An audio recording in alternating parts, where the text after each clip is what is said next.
Ee, Bebeklerde veya çocuklarda gece kuru öksürüğün olması ya üst solunum yollarından geniz akıntısı olduğunu yahut da alt solunum yollarında alerji olduğunu düşündürür.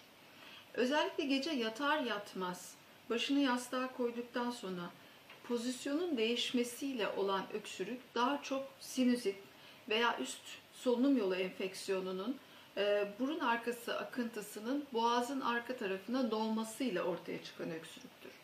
Ama çocuk yattı, çok güzel uyuyor.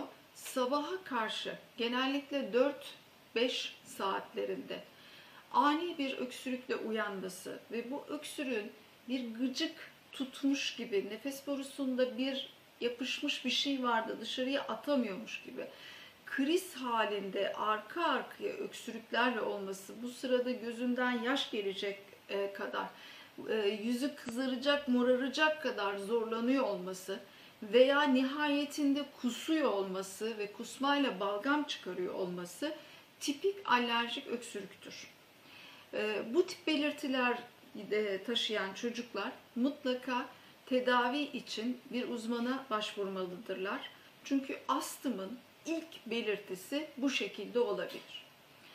Kuru öksürük, kronik kuru öksürük, gece uyandıran öksürük astımın tek ve ilk belirtisi olabilir. İlle göğsünde hırıltı olması, nefes darlığıyla acile yetiştirilmesi gerekmez çocuğun.